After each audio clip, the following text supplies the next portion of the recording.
try. 100% you're alive. Israel Leg pops it up. Try. Defy. It's more than interesting. It is a beauty.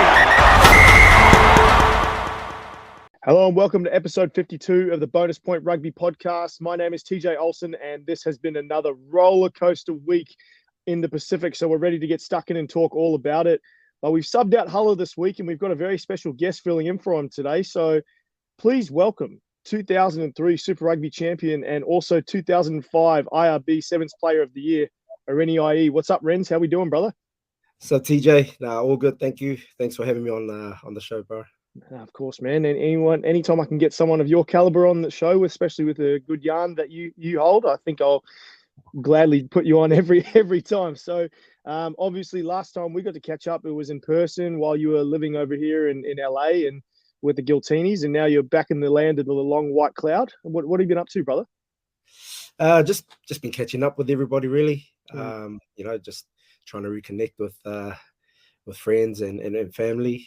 And then also I've just been doing a little bit of work with Counties Manukau Sports, which is keeping me busy. And obviously with the little one that we had 4 weeks ago, he's just growing too fast, man. So that's that's been keeping me busy and obviously on my toes a little bit. Well, I know you got the little one that has always been the little cutie that was running around, and then also having another one that I know is going to have plenty of energy just like you. So it's congrats, man. I'm so excited for you to keep growing the whānau. But let's talk about the reunions that you're talking about, because this past week you were part of the 20th anniversary of the famous 2000 Blues team that captured the Super Rugby title. And I kind of want to talk about what that feeling was like. And I know that anyone who plays sports, they know how it is, how special it is to reconnect with teammates, and even more special when you won a championship together. And I could only imagine what it feels like when you win a Super Rugby title. So what was it like to reconnect with your team and be there for that special occasion? It was really awesome, man. Like, Ali Williams, David Gibson, and Steve Devine, they did a lot of work in the background there just to get all the boys together. Obviously, most of the boys couldn't make it out because they're still either playing overseas or coaching. But the boys that were there, it was just good to see them after so long. Some, rounder than others and a lot older and grayer than others. But nonetheless, it was good to reconnect again. And like you said, it was just a special group of men that did something special for the region, to I guess be acknowledged so long.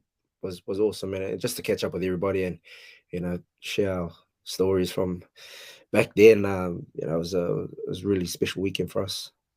And you spoke a little bit about the evolution of some players. I know that obviously when some people leave rugby, they change a bit. They a little bit of the figure or a little bit of just the grey hair and things like that. But the one question I want to throw at you is the evolution of players. Is there anyone on that team that you see that is now doing something that you never thought they would do, or something that kind of just sparks your brain and go, oh, when I was playing with them, I never would have thought they would have done that? Or so it's pretty interesting to see that. Yeah, man, it was cool. Like, obviously we caught up on the Friday before the big game on Saturday. Had a long lunch and whatnot, and a couple of the boys actually didn't turn up because they were filming. So Case Muse and Troy Flavel, they were filming and starring in the new Jason Momoa film that it's being filmed now. So oh wow, those boys there, you would have thought that they got into the old corporate world, but those two decided they're going to be actors now. So yeah, look out for those two on the big screens. Yeah. So you spoke about the time you get to catch up on the Friday and all that stuff, but I want you to take a little trip down memory lane just before we chat about a little bit more, because you got to play with an incredible crew of people. You spoke about it: Ali Williams, Carlos Spencer, Howlett, Rush, Mia Lamu. The list goes on and on. What was it like to be a part of that program and that championship run?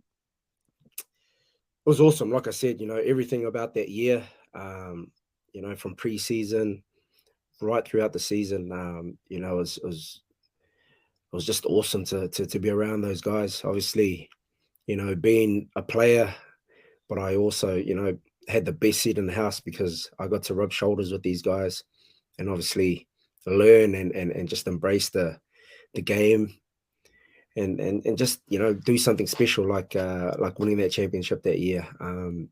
And we had some amazing players, like you named off a few, and then you had Doug Howlett, Rico Gear, Mills Muliaina, and then let's not forget the Fijian speedster Rupini Daudau.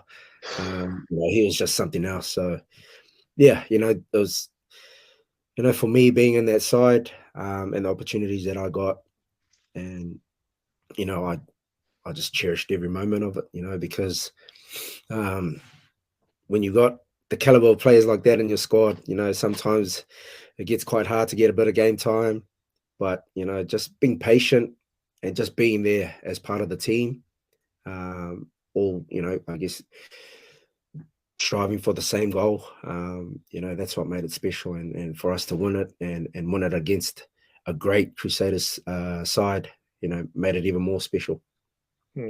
Okay, so last question before we move on, because I'd love to hear you chat about some Super Rugby and obviously this new All Blacks coach that's been appointed. But do you have a favourite memory during the season? Obviously, the championship would have been one, but do you have another favourite memory during the season, or maybe a favourite player that you played with on the team? As I mentioned, we had probably like I said, I had the best seat in the house, and that year, apart from winning the championship, like you said, just witnessing the freakish nature of Penny Lauda. Yeah.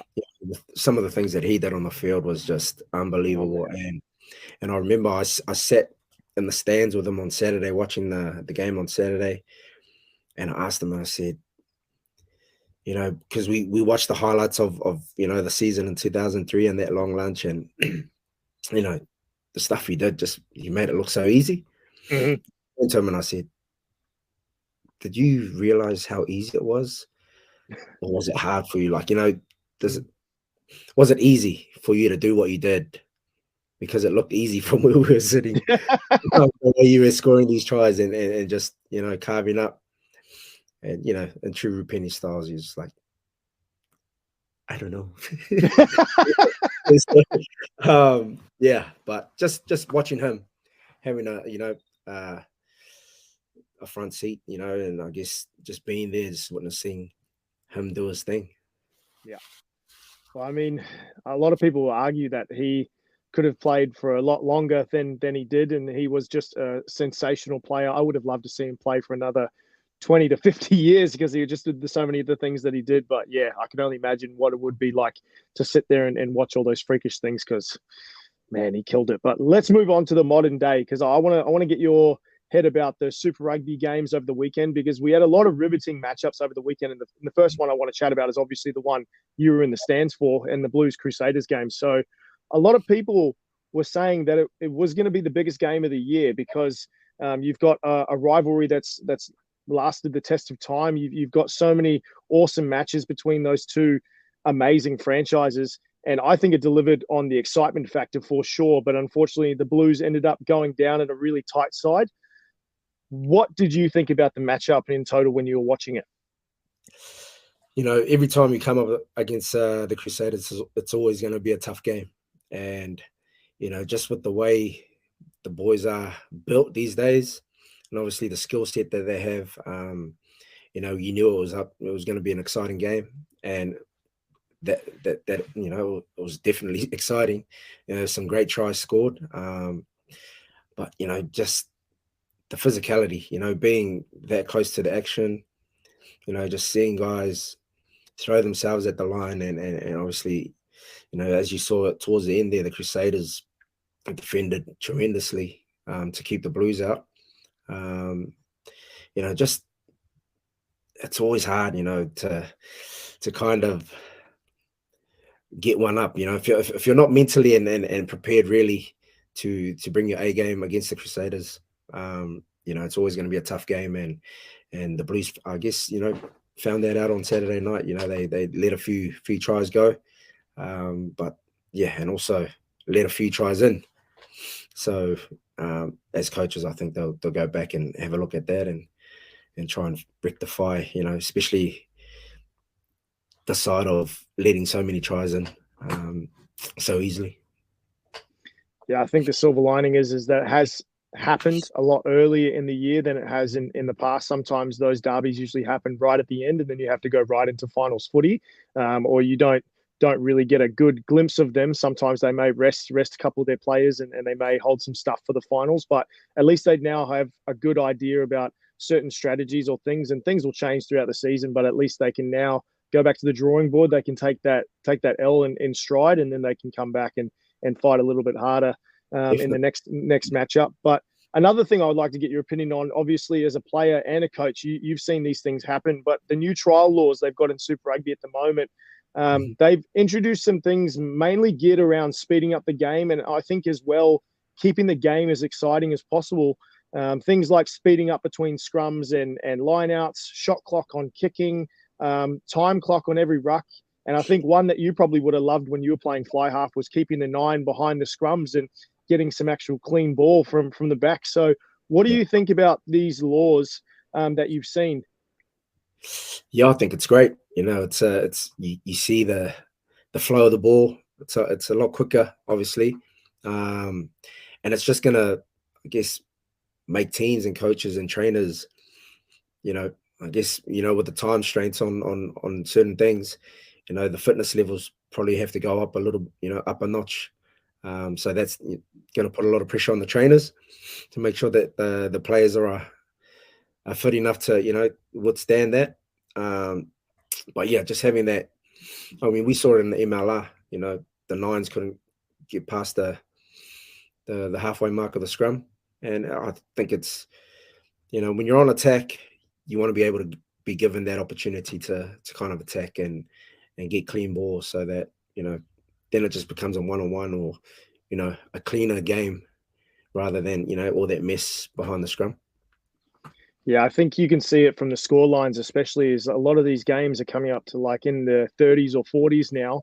And then if you've got teams like your Fijian Drewers or like other teams that really have that really high attacking prowess and have the ability to do those crazy offloads, or they're very agile and they're able to move into space, I do think it provides the fan a lot more of a dynamic. And I think, like you said, it provides a front foot footy, as a lot of people are just looking for their options and just going forward with it. So yeah, I think we stick with it and go there. It's definitely exciting. But the last thing I'd love to see from you is chatting about who your potential Form 15 is, or players that you've been really thinking about who have been doing well in the competition. I know that the Chiefs have been off to a really good start. I know the Fijian team had a really good win against the Crusaders in Fiji, and there's a handful of other teams that have really been taking the ball and running with it, literally and figuratively. But who have you been really liking to see over the past few weeks? Obviously, you know, at 15, Sean Stevenson, he's been outstanding there, and you know, he's really pushing his claims for a black jersey in this upcoming World Cup. He's making a pretty competitive argument, huh? It's like a lot of people going from a guy who didn't make the All Blacks 15, which was the second tier side, and then becoming a starting player, and now everyone's saying he's the Form 15. Yeah, I just like how, you know, how he just goes about his work quietly, doesn't really let the noise distract him, you know. And you know, you can see that in his game. He just seems free, you know, and he's enjoying his rugby. Obviously, another player that's been outstanding is Mark Telea. I think he's just gone from strength to strength. On the end of year tour last year, you know, he surprised a few people. And to be honest, you know, he's just improved every single time he's gone out on that field, and you know, he's doing some amazing things on that field. Like, I don't know how he stays up, you know, in some of those tackles.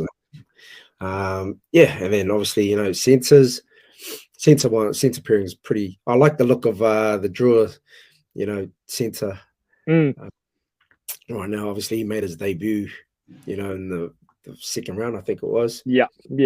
He's come out. He scored 2 tries on that on debut. So, you know, I really like the look of him. And obviously, Geordie's been sound for the Hurricanes.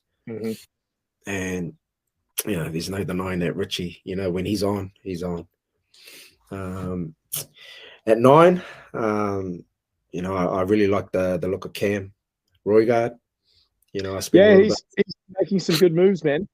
Yeah, so I spent a little bit of time down with the Hurricanes when I was down in Wellington.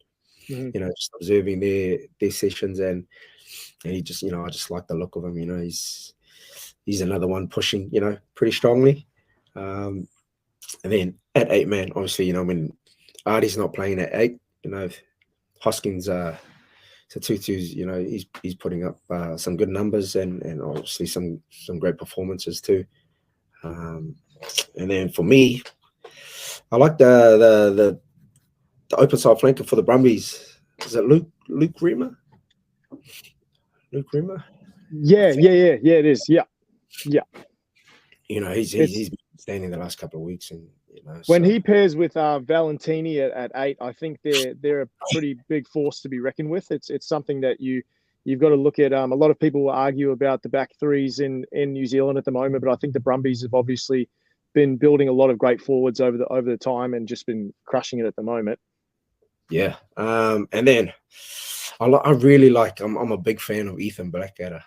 You know, just the way he, you know, just the hard nosed attitude to everything. You know, he just puts his body on the line and he just throws himself around the park. And you know, you don't really see him too much, but you can, you know, but when you do notice him, he's just, you know, just smashing those racks, or he's trying to get go for time. And you know, I think that's the thing that a lot of people forget, or like if you're not like a big rugby watcher, if you don't constantly watch the games and know the systems, there's a lot of people, they may not see your six quite often, but they're doing a lot of things in the background, and they're setting the platform for a lot of other things to happen. And he's someone that's been kind of argued in the media is that he's been putting his body on the line too much, and that's how he's been getting some injuries. But I think, man, the mongrel that he brings in, and so much just attack and defense, he does so many things that a lot of other sixers can't do. So I think that's why they had to go looking for Scott Barrett at 6 during last year's All Blacks campaign. But man, yeah, I love to see him back in footy, even if he is playing against the Crusaders and I have to watch him as a Chiefs fan. he's just a grafter, you know, and chip off the old block. You know, his old man was like that. So, and then obviously the two, you know, Whitelock and obviously Scott Barrett, you know, they kind of work well together.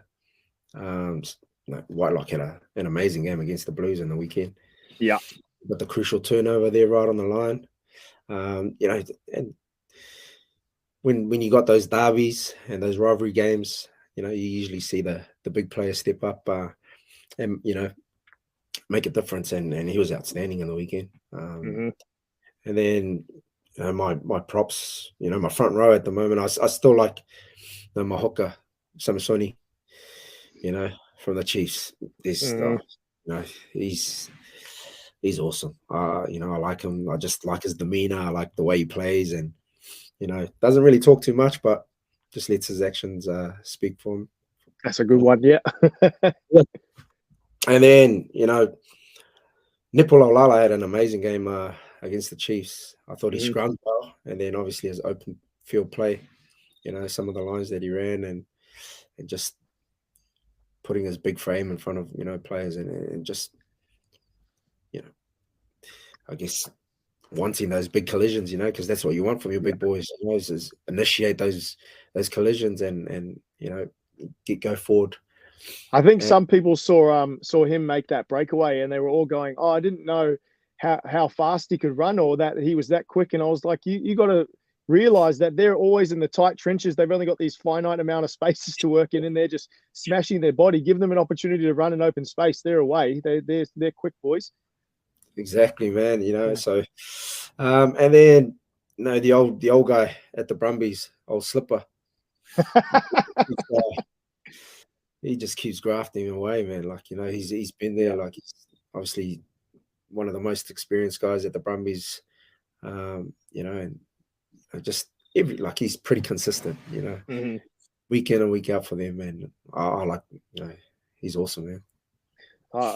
Man, he keeps surprising me every year because I keep thinking like this is going to be the year there's going to be his downfall because he's just had so many years that he's been just killing it in a Wallabies jersey or in a Brumbies jersey, but he keeps proving me wrong. So just keep it up, man. I think he's really doing it well.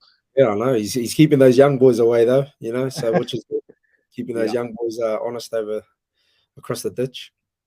I think that's I can't remember who it was. I remember listening to an interview with I can't remember exactly. I think it was an old blues prop or something, but I remember him talking. He was one of the elder statesmen in the team, and he came in and he had a couple of oh no, actually I think it was a Crusaders prop, and he came in and he said, "Look, I'll give you all the tools. I'll teach you everything about the game, and I'll help you get to that next stage. But if you want my jersey, you're going to have to come and kill me for it or take it from me." And that's the thing that I think Slipper's doing, is that he's still developing and growing all the young talent in the Brumby system. Like I've spoken to a couple of guys, is they've got a really good line system of getting new players in, but he's not going to roll over and just let anyone take his job. He's just going to keep chipping away.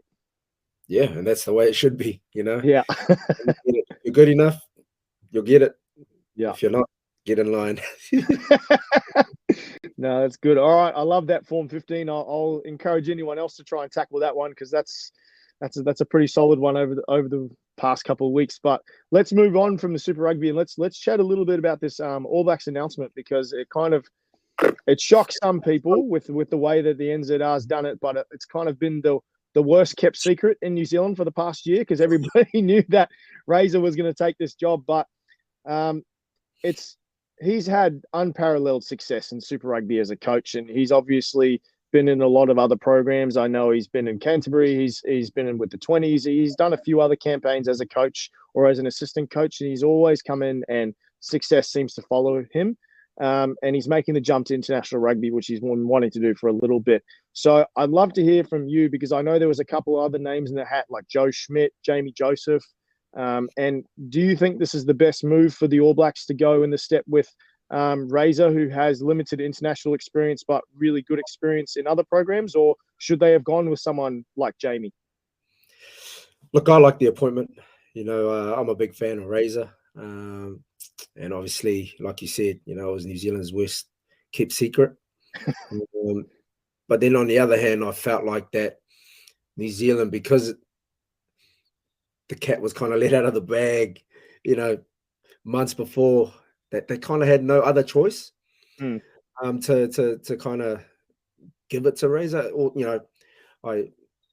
what he's done in Super Rugby, obviously, he's earned his stripes as a coach, being in age grade, NPC, and then Super Rugby and winning all those titles.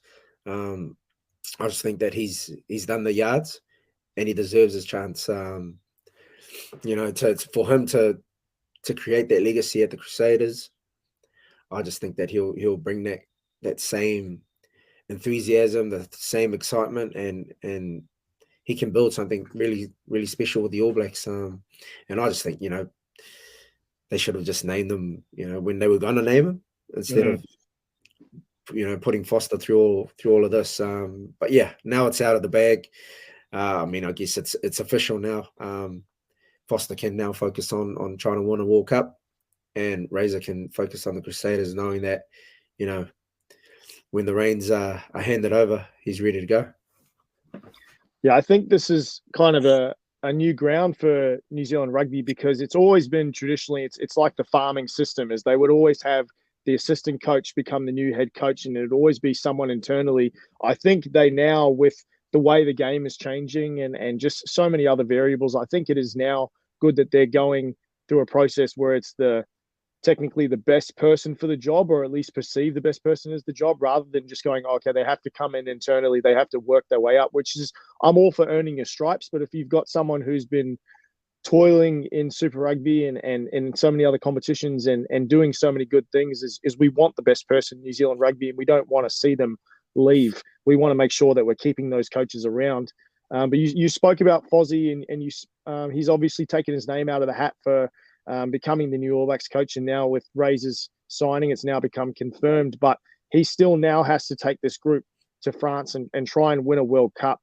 And it is weird timing, the way they've done it. They could have waited until after the World Cup, or they could have done something else. They could have named it earlier, where people would have been able to kind of take it on and kind of marinate with it a little bit more. But you being a player, what do you think is the possibility that this will distract the All Blacks camp, or do you think it's just like get on with it and the boys have their sense of professionalism and everything else? They'll just be able to kind of go for the World Cup and just focus on the job.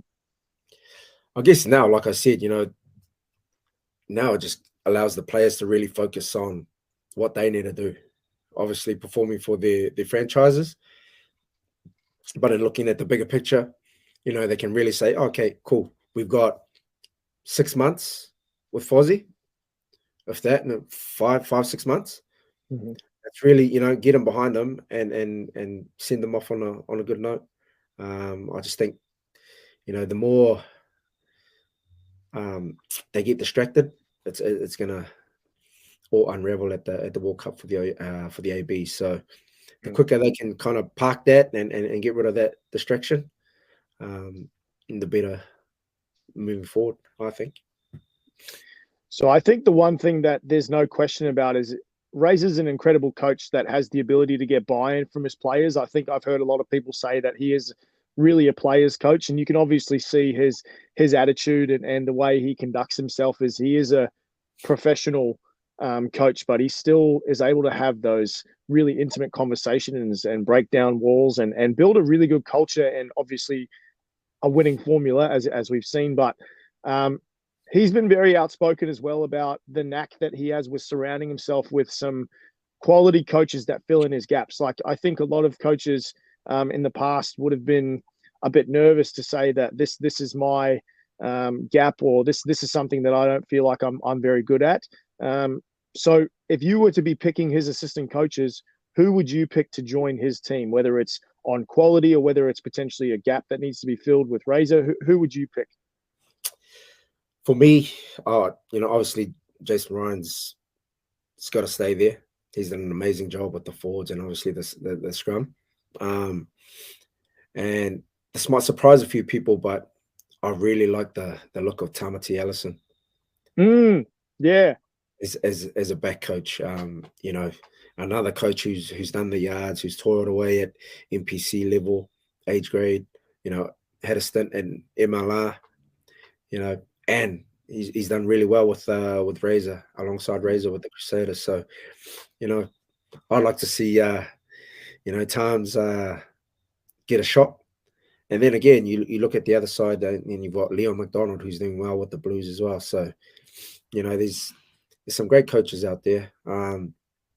I like to get Clayton McMillan, and there in some capacity, because I just think that what he's doing with the Chiefs now and what he's done for the last few years, they always seem to be there or thereabouts. And like you said, they're player coaches. They get the players and they relate to the players and they have this way of getting the players on board and really going forward on the same mission. So, yeah, Tamati Ellison, Clayton McMillan, and probably an outside chance, Leon McDonald as well.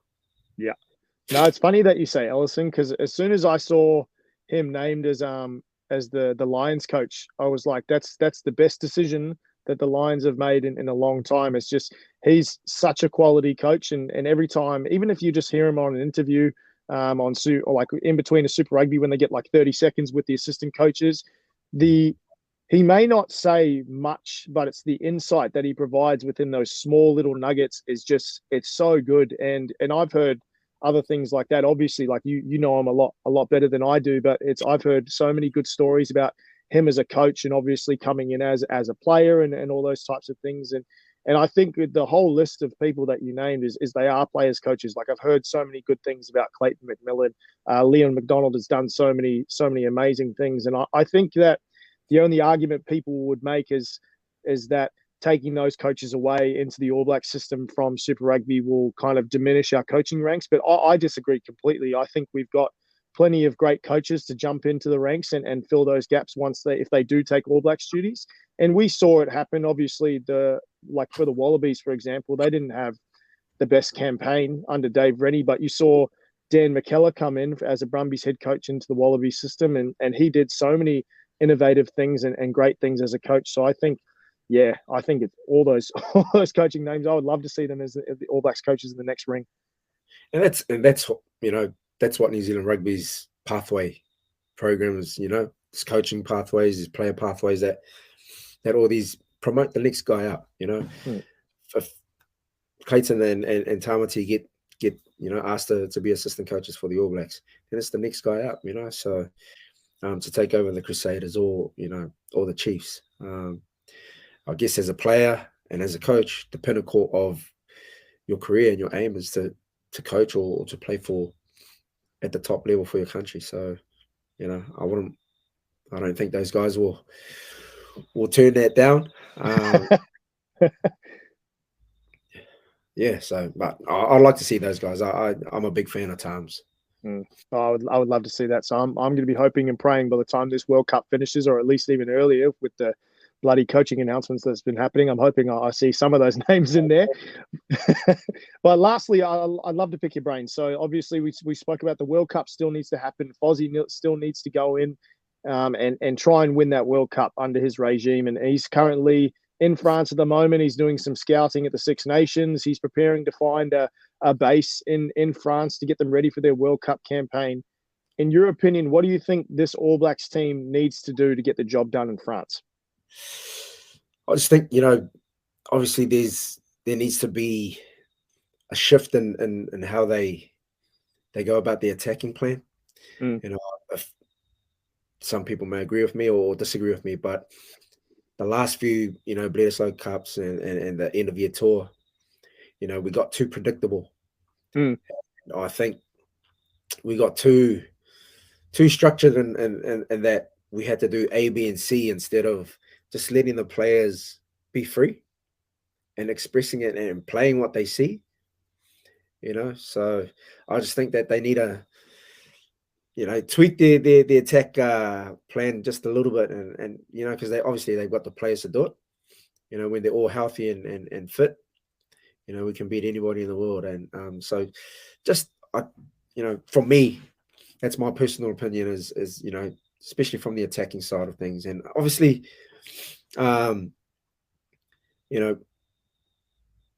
more focus on the attack, and just a little bit more focus on team system, defense systems, because we got opened up a little bit over the last the few games that we had, especially at the end of year tour. So just getting that mix right of structure and unstructure, is probably gonna be the difference. I think if you see it now, the French are doing that really well. Guys are just pulling stuff out of the hat, instead of just playing to a structure and going from A to B, just ticking boxes. They're actually seeing the game for what it is and seeing the space and trying to attack those spaces. I think that's really good insight, because I think when Jace Ryan came in, a lot of the first questions he got asked is, okay, you're now in this new role. What are you going to add to make the squad change, or what are you going to do? And his first answer was, well, I'm not going to add anything. If anything, we need to peel layers back and we need to simplify. And I think that's always been something that good rugby coaches know what to do. Is they sit here and they go, we don't need to make a super complicated system when we don't need to. We've got some of the best players in the world who instinctually they're able to go, okay, we just need to do these couple of things, hit these benchmarks, and then go from there. And I agree 100%. When you look at the All Blacks and when they've been successful over the years, is yes, there is a skeleton structure, or there is something that they go to, but a lot of their amazing plays and a lot of their ingenuity comes from just instinctual stuff. They just turn around and go, what's in front of me? Let's just play that. So yeah, no, I 100% agree. And defensively, I think we've got to do a little bit more work as well, just on the technical side. But yeah, it's more connectivity and structure on the defense and less structure on the attack. I think that's nail on the head right there. And that's where I think Clayton McMillan can fill that void.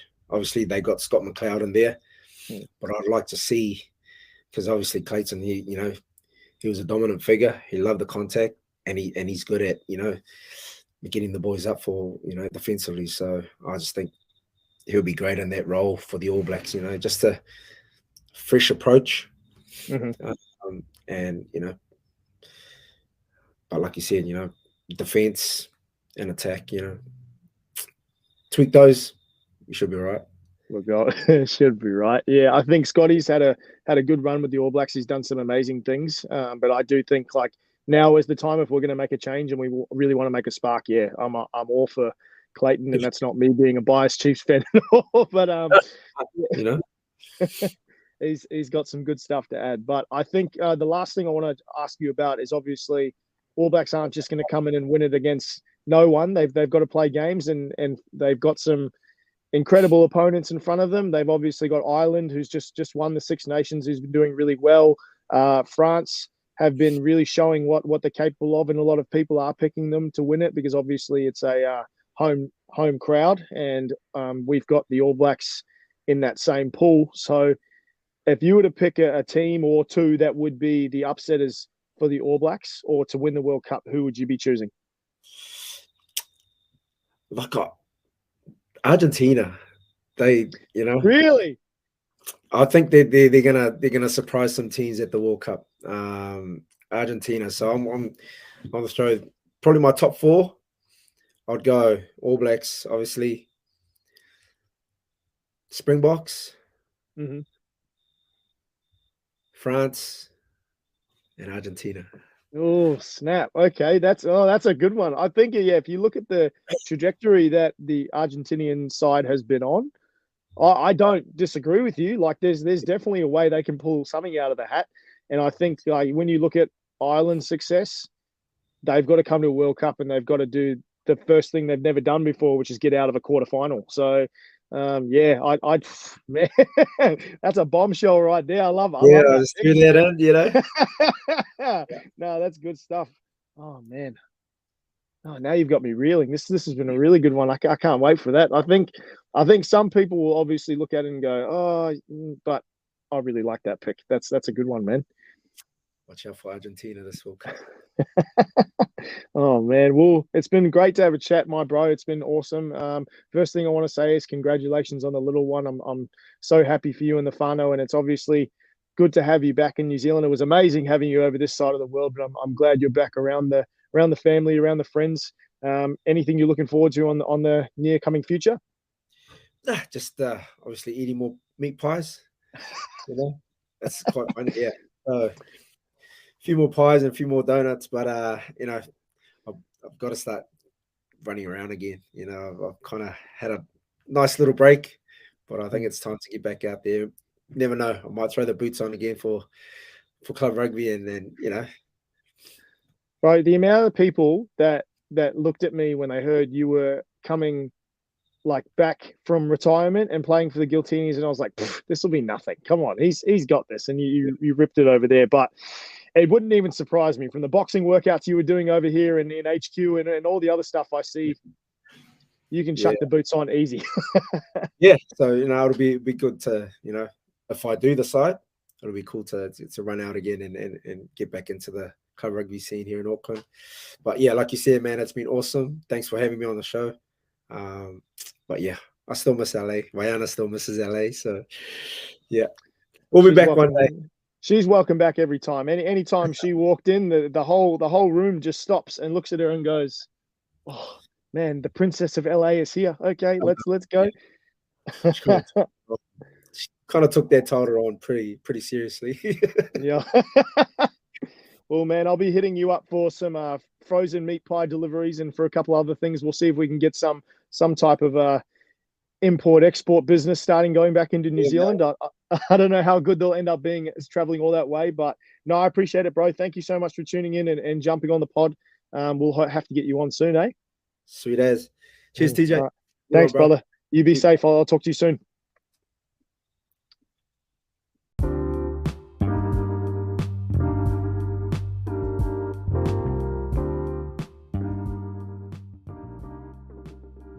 Thank you for tuning into the Bonus Point podcast. Be sure to check out our new episodes every Thursday at 10 a.m. Pacific Standard Time in the US, or when you wake up on Friday in the Pacific.